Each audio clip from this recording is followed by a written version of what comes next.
Have you ever thought that the walls surrounding you might hide more than they reveal? That the home where you feel safe might be filled with secrets you don't want to be discovered? Every house has a story, some beautiful, some dark. But in this house, every corner whispered danger. Every shadow moved when no one was watching.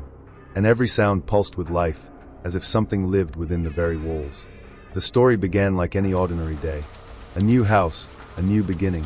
But what I discovered that night changed my life forever. Because what I found was not just a hidden room, it was something I cannot explain, and I cannot escape from it. Today, I will share with you a story that will make you reconsider every strange sound you hear at night. Because what happened to me could happen to anyone, maybe even you.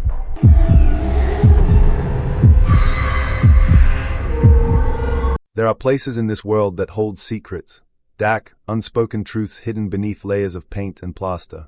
Secrets so terrible they seep into your bones the moment you step inside. I didn't believe it at first. Not until it happened to me. This isn't fiction. This is my life now. And trust me, once you hear what I'm about to tell you, you'll never look at your own home the same way again. It started 3 months ago. I'd just moved into a small house on the edge of town, a quiet little place surrounded by woods. It was perfect for someone like me, isolated, peaceful, and cheap enough that I could afford it on my salary as a night worker at the local factory. The first few days were blissfully ordinary. Sure, the house had its quirks, an odd draft here, a loose floorboard there, but nothing out of the ordinary. Then came the sounds. At first, I thought it was just the house settling. Every old house makes noise, right? But these weren't random creaks. They were deliberate. Footsteps pacing back and forth in the hallway above me, except there was no second floor. Just an attic filled with dusty boxes and insulation.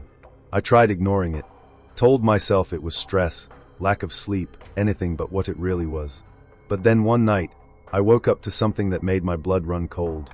It was around 2 a.m., and I heard it, a loud crack, like someone stepping on rotten wood. Only problem? No one else was in the house. My heart pounded as I grabbed the flashlight from my bedside table and crept toward the source of the noise. The sound had come from the basement. Now, let me tell you, basements are creepy enough on their own. Dark, damp, full of forgotten things. But this one felt alive. As soon as I opened the door, I could feel it, a presence. Something watching me. I flicked on the light switch, but nothing happened. The bulb must have burned out. So I turned on my flashlight instead. Its beam cut through the darkness, revealing shelves stacked with jars, tools, and old furniture. Everything seemed normal, at first glance. But then I noticed something strange. One of the walls didn't match the others. The paneling looked newer, cleaner, almost too perfect compared to the rest of the room. And there was a faint outline, a seam where none should exist. I ran my fingers along the edge of the panel, and that's when I heard it. Whispering. Not words exactly, more like fragments, broken syllables carried on the stale air. I froze. The voice wasn't coming from behind me. It was coming from inside the wall. Panic set in. I stumbled backward, nearly dropping the flashlight. Whatever was in there, it knew I was listening. The whispers grew louder, more insistent, until they became a single word repeated over and over again. Help. I don't know how long I stood there, paralyzed, staring at that wall. Minutes? Hours? Time doesn't work the same when you're terrified. Eventually, I managed to tear myself away and bolt upstairs. I locked every door, checked every window, and sat in the living room clutching a kitchen knife until sunrise. When daylight finally came, I convinced myself it was all in my head. Sleep deprivation, maybe even a hallucination. But curiosity got the better of me. Against every instinct screaming at me to leave well enough alone, I went back down to the basement. This time, I brought tools. A hammer, a crowbar, anything I could use to pry open that wall. It took hours, but eventually, I broke through. What I found, I still can't explain it. Behind the panel was a narrow crawl space, barely big enough to fit a person.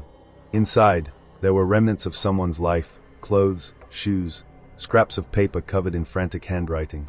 Some of the notes were prayers, others were warnings. One phrase kept repeating itself, "They are waiting." And then there was the smell. God, the smell. Rotten decay, like something had died in there. But there was no body.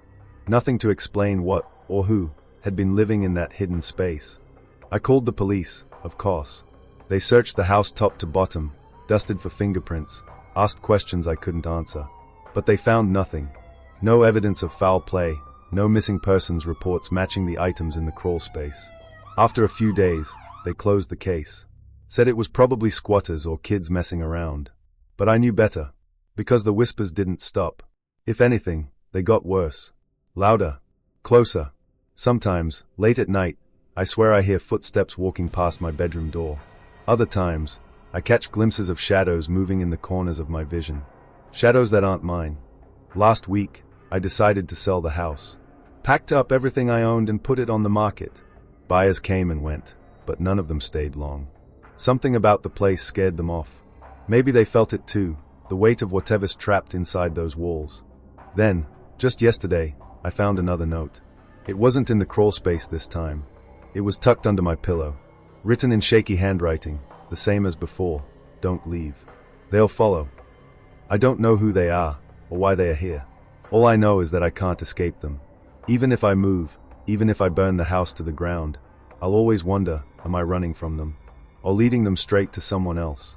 So next time you're alone in your house, and you think you hear something, a footstep, a whisper, a breath, you might want to check your walls.